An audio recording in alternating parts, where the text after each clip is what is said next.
Hello. देखिए हम लोग कल क्लास पढ़ रहे थे मात्रक या मापन एवं मात्रक। उसी का अगला टॉपिक आपको बताया गया था कुछ मात्रक तथा मापन। मापन तथा मात्रा यूनिट एंड मेजरमेंट में आपको बताया गया था राशियां क्या होती हैं, राशियों के प्रकार बताए गए थे और दो बताई गई थी पूरक मात्रक या पूरक राशियां जो होती है एक समतलीय कोण और एक घन कोण। यानी समतलीय कोण का मात्रक था रेडियन और उसका घन कोण का मात्रक था स्टेरेडियन। तो रेडियन और स्टेरेडियन बहुत पूछ जाता है, उनको थोड़ा कॉन्सेप्चुअल समझिए कि रेडियन क्या है। रेडियन आर से डिफाइन करेंगे। रेडियन देखिए आपको पता है अगर कोई सर्कल है तो अगर चाप और त्रिज्या में रिलेशनशिप आपको कोई पूछे कि एंगल हो, देखिए यह सिंपल सी बात बता रहा हूँ कि अगर कोई दो चाप हो, एक चाप है किसी किसी वृत्त का, तो अगर ये मैं एंगल पूछूं तो आप बताते हैं एंगल बराबर होता है चाप बटे त्रिज्या। ये लिखते हैं, यानी कहा जाए तो कोण बराबर चाप बटे त्रिज्या बोलते, ये त्रिज्या है आर। यहाँ पे जो रेडियन है यही रेडियन जो है इसी से समझिए। रेडियन क्या कहता है कि रेडियन का मतलब ये है कि ये ऐसा कोण, रेडियन वह कोण है जो किसी वृत्त की, अगर ये चाप है, ये चाप इसकी त्रिज्या के बराबर हो जाए। यानी ऐसा कोण कि जिसपे वृत्त का चाप उसकी त्रिज्या के बराबर हो जाता है, तो ऐसे कोण को कहते हैं रेडियन। इसे डी थीटा से नोट करते हैं। देखिए डी थीटा आपको पता है कि डी थीटा बराबर होता क्या नहीं, अगर ये एंगल डी थीटा होगा, सीधी सी बात है कोण की बात कर रहा है। अब डी थीटा इसलिए रहे क्योंकि हम लोग बहुत छोटा सा उसका पार्ट ले रहे हैं ना, पूरे सर्कल की बात कर नहीं रहे हैं। सर्कल पे कहीं एक छोटा सा पार्ट ले रहे हैं ना, इसीलिए छोटे पार्ट की बात करते हैं तो ये डी थीटा लेते हैं। और ये जो चाप है इसको अगर एस से डिफाइन करते पूरे को तो ये डी एस होता। पूरा एस है, पूरा इसका जो चाप है वो एस है। छोटे की बात कर रहे हैं, छोटे के लिए डी एस का यूज करते हैं। तो डी थीटा बराबर होता है डी एस बटे आर। ये तो आपको पता है कोण बराबर होता है। अब रेडियन क्या कहता है, ये रेडियन कहता है अगर उसकी चाप उसकी त्रिज्या के बराबर हो जाए वह रेडियन हो जाएगा। यानी क्या कहता है, रेडियन के लिए ds को r के बराबर होना पड़ेगा। बात ये है अगर ds r के बराबर हुआ तो d थीटा बराबर क्या हो जाएगा, ds बटे r था तो ds क्या हो गया r और r बटे r, यानी कुल मिला के d थीटा क्या मिल गया 1। और ये 1 क्या होगा, यही रेडियन होगा। यही क्या होगा, रेडियन। यानी कोई रेडियन पूछता तो रेडियन वह कोण है जो वृत्त की चाप उसकी त्रिज्या के बराबर हो जाए तो वह कोण एक रेडियन का कहलाता है। याद हो गया। अब देखिए घन कोण, तो घन कोण घन से नाम पता चलता है कि 3 डायमेंशन की बात कर रहा है और ये 2 डायमेंशन की बात कर रहा है। तो घन कोण का मात्रक था स्टेरेडियन।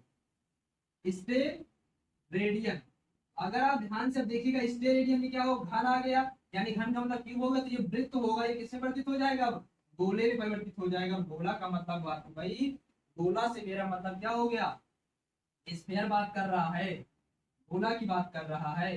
जब गोले की बात करेगा तो एक गोला बना लेंगे। तो अगर एक गोला होगा तो पता गोला क्या होगा, सॉलिड होगा। तो अगर गोले को कहीं से ऐसे कारोगे, मान लेते इसका सेंटर होगा और ऐसे बनाओगे तो फिगर कुछ ऐसा उभर के आएगा क्या, देखो ये कुछ ऐसा दिखाई देगा आपको, ये कुछ ऐसा आपको दिखाई देगा क्योंकि गोला है ना, सर्कल है तो अंदर से भी वो भरा हुआ है।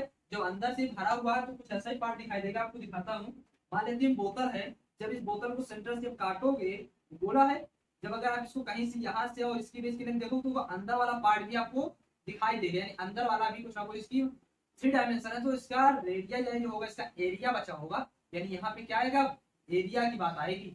और यहाँ पे क्या था, सिंपल सा था तो एक लेंथ आ रही थी क्योंकि वो क्या था, सर्कल था, वृत्त था।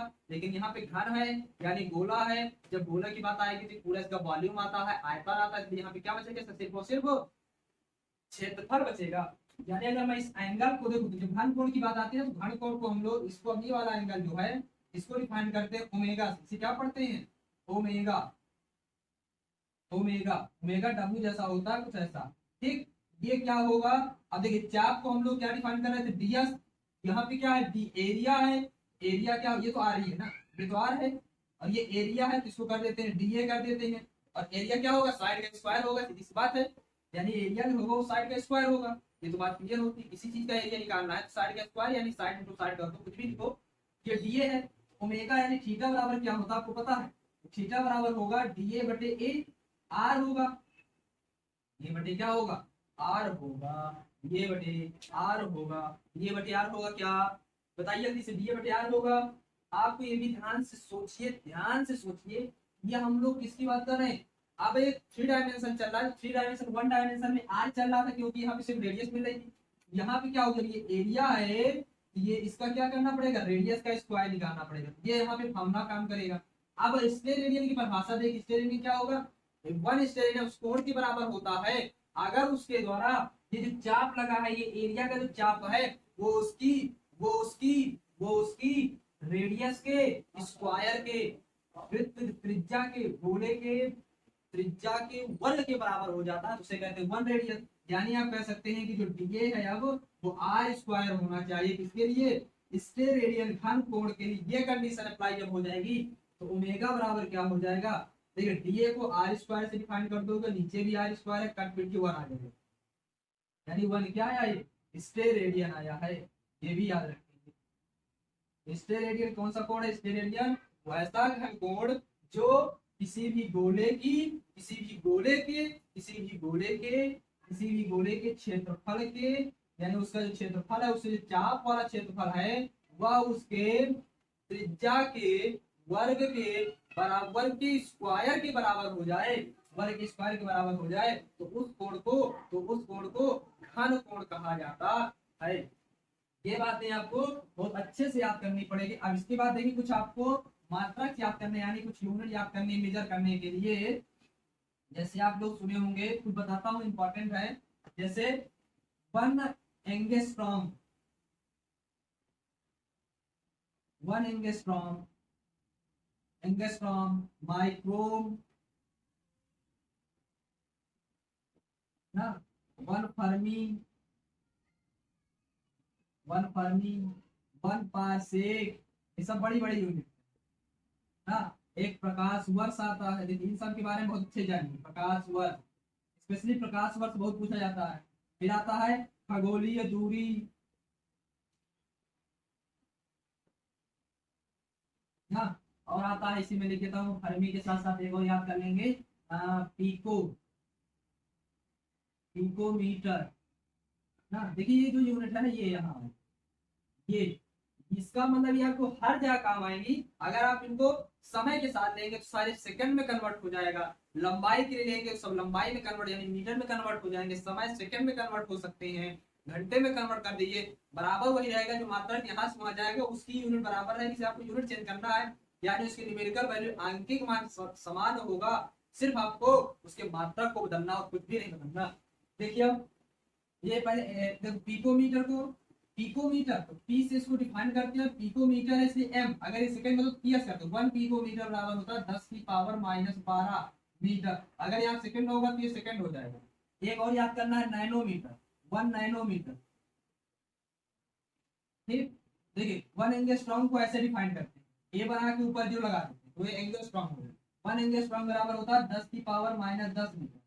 फिर माइक्रोन होता है, इसको डिफाइन करने के लिए क्या लिखते हैं, यू बना के यहाँ नीचे लंबा कर देते हैं, म्यू मीटर, 1 के बराबर हो 10 की पावर -6 मीटर, ठीक है, म्यू मीटर। तो अगर ये सेकंड में कन्वर्ट करेंगे तो यहाँ सेकंड हो जाएगा, उससे घबराना नहीं है।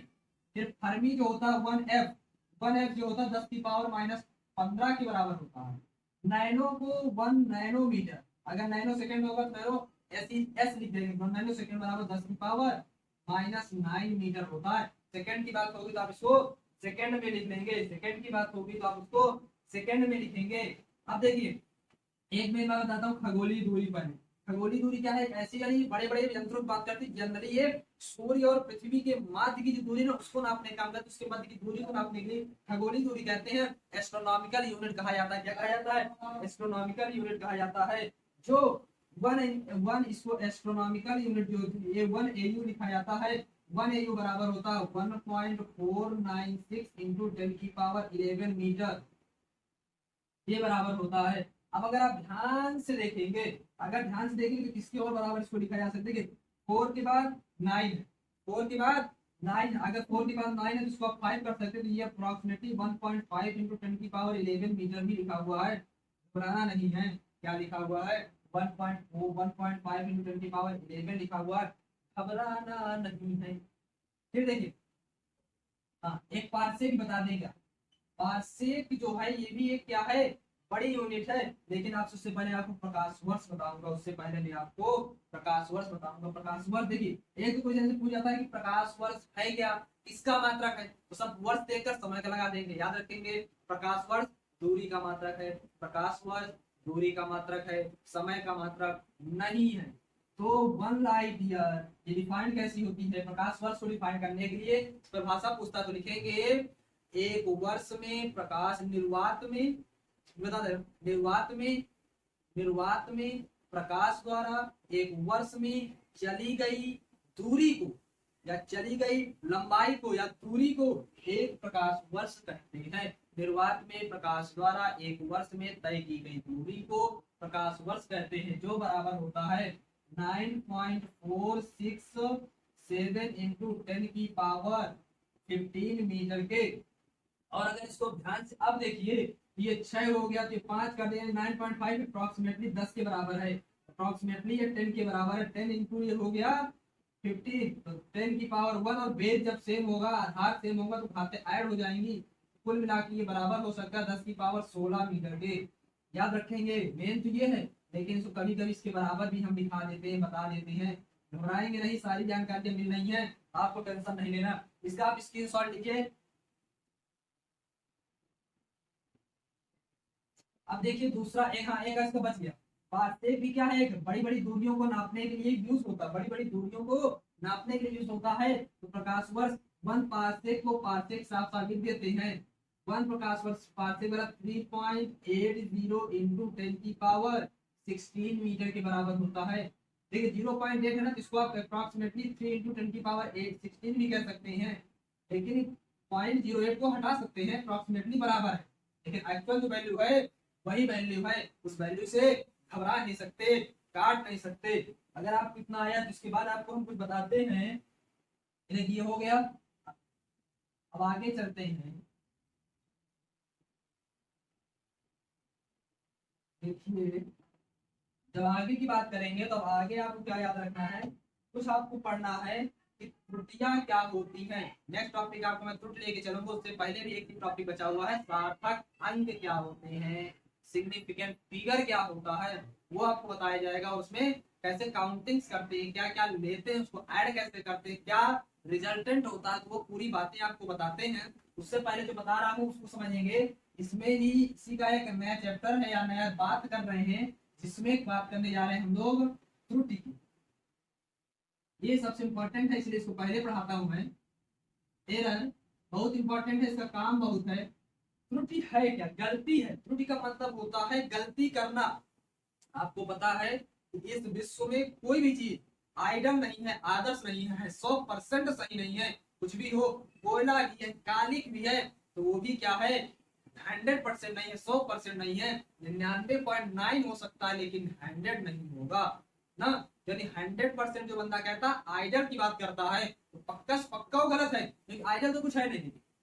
हकीकत है आइडल कुछ भी नहीं है ना। आप भी क्या कह सकते हो, अगर आपको आता कुछ चीज तो 99% आ सकती, 100% कभी बिलीव नहीं कर सकते, या 100% आपको नहीं आ सकता। तो आप अगर हम पे बिलीव कर रहे हैं, हाँ आपको पढ़ा रहे हैं, सही बता रहे हैं, और आपको नैया पार लगाए, तो बात एकदम करेक्ट है, लेकिन 100% भी करेक्ट नहीं। यानी जो बात मैं बोल रहा हूँ 100% भी सही नहीं बोल रहा, 99.9% सही बोल सकता हूँ, लेकिन 100% सही नहीं बोल सकता। तो उसी के लिए आया गलती क्या है। लेकिन गलतियों को जब प्रकार बात करते हैं, तो गलतियां जो होती हैं दो प्रकार की आती है, एक होती है सिस्टमैटिक और एक होती है रैंडम, यानी एक समान और एक असमान तरीके से। रैंडम का मतलब ये हो गया कुछ जो एक क्रमबद्ध तरीके से होती, क्रमागत तरीके से होती है, क्रमागत होता है। सिस्टमैटिक का मतलब क्रमबद्ध या क्रमागत, तो एक जो सिस्टमैटिक होती है वो क्रमागत होती है, जो एक संचलित अवस्था में हो, सिस्टम से हो, सिस्टम से होनी चाहिए, एक यूनिट कमी है इसमें, 2 यूनिट कमी। और रैंडम अंदर अपने आप गलती हो जाना, जैसे मौसम है, मौसम भी गर्म है, पता चला 2 सेकंड बाद बारिश होगी, तो अचानक ही मौसम विभाग भी नहीं कंफर्म कर पा रहा है, रैंडमली अचानक हो रही। जो स्थितियां अचानक परिवर्तित होती वो रैंडम होती हैं ना, हमारे ऊपर तो है नहीं, यादृच्छिक होती है, वो अचानक से हो जाती है, उनको कहते हैं यादृच्छिक। इसमें जो पढ़ना है, जो मेन टॉपिक है वो आप बताते हैं। सबसे पहले पढ़ना आपको निरपेक्ष त्रुटि का। निरपेक्ष त्रुटि का, निरपेक्ष त्रुटि, निरपेक्ष त्रुटि जो होती है, याद रखेंगे निरपेक्ष त्रुटि। निरपेक्ष त्रुटि आपको पता है कि जो गलतियां करते हैं, गलतियां होने का मतलब मेजरमेंट करना। आप निरपेक्ष त्रुटि होता है कि यह क्या अंतर है, इसका किसका अंतर है, यह वास्तविक मान, वास्तविक मान, वास्तविक मान तथा प्रायोगिक मान, प्रायोगिक मान के अंतर को, के अंतर को, के अंतर को निरपेक्ष त्रुटि कहते हैं, एब्सोल्यूट एरर कहते हैं, एब्सोल्यूट एरर। क्या कहते हैं, एब्सोल्यूट। आप देखिए ध्यान से देखिएगा, दो वर्ड और आ गया, दो वर्ड की बात समझ लेंगे। वास्तविक क्या है, प्रायोगिक क्या।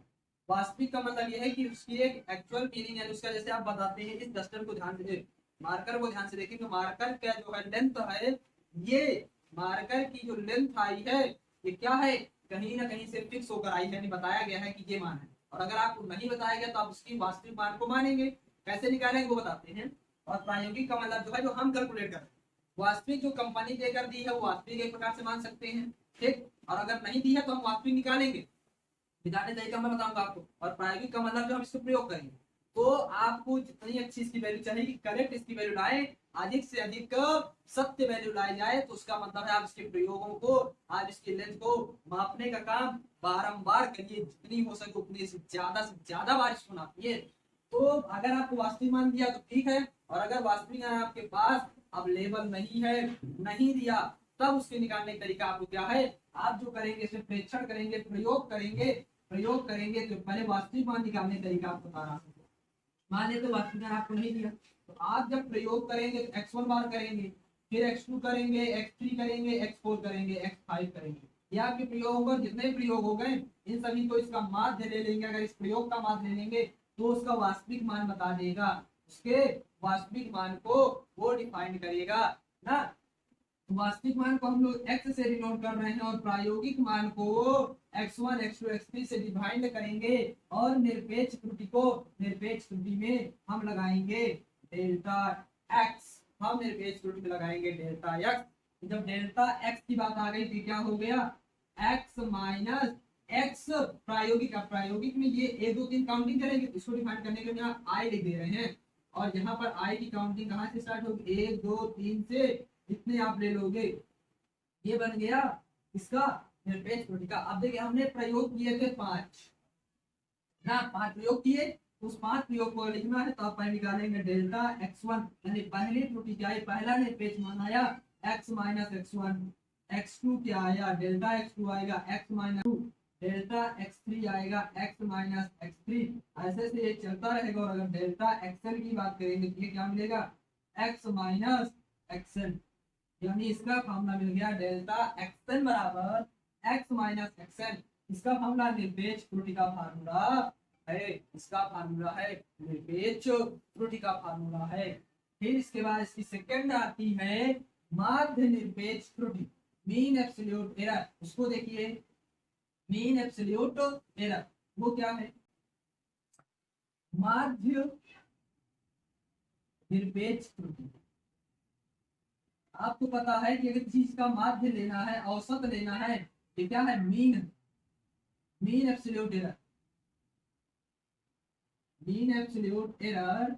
जब आप किसी का माध्य लेते हैं तो क्या करते हैं, क्या फॉर्मूला होता है, सभी जितने प्रयोग उनका जोड़ करके और जितनी बार किया उससे डिवाइड कर देते हैं, ये भी होगा, इसको डिफाइन करते हैं, इसको लिखते हैं डेल्टा एक्स बार से। डेल्टा एक्स बार बार क्या होगा, डेल्टा एक्स बार क्या निकाला था अभी तक, डेल्टा x1 निकाला, फिर डेल्टा x2 निकाला, डॉट डॉट कहां तक गए थे, डेल्टा xn तक गए थे, और इन सबको डिफाइन कर देंगे कहां तक, नंबर n से। ये क्या मिल जाएगा, माध्य निरपेक्ष त्रुटि।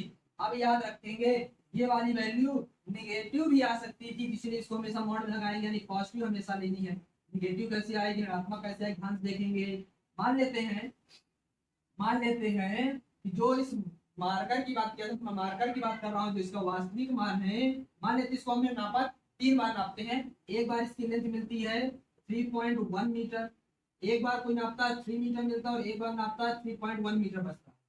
ये इसकी मान आ जाते हैं, ये इसके मान आ जाते हैं, 3.2 लिख देते हैं। चलो जैसे क्या आ गए, इसकी वैल्यू आ गई, यानी हमने इतनी बार इसको लिया, और इसका वास्तविक मान x की वैल्यू क्या निकालेंगे, कहा गया था जितनी बार कर लेंगे कितनी बार इसको जोड़ लेंगे, कितनी बार किए, 2 3 बार, 3 से जोड़ देंगे तो 3 3 3 6, 6 3 9, 9.3/3 से इसको काट लेंगे तो 3.1 मीटर आ गया, x आ गया। अब आपको निरपेक्ष दूरी निकालना होगा तो डेल्टा x1 बराबर क्या होगा, x माइनस x1।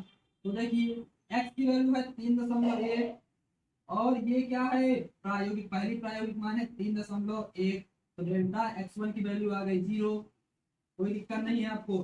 फिर डेल्टा x2 निकालेंगे, डेल्टा x2 बराबर होता है x माइनस x2, तो x की वैल्यू तो फिक्स है 3.1 माइनस सेकंड 3 आई, ये वैल्यू आ गई 0.1, तो आप इससे भी टेंशन नहीं लेना, प्लस की आ रही है। लेकिन जैसे आप डेल्टा x3 निकालेंगे, पॉसिबिलिटी है नहीं कि निगेटिव आना, लेकिन आ भी सकती है।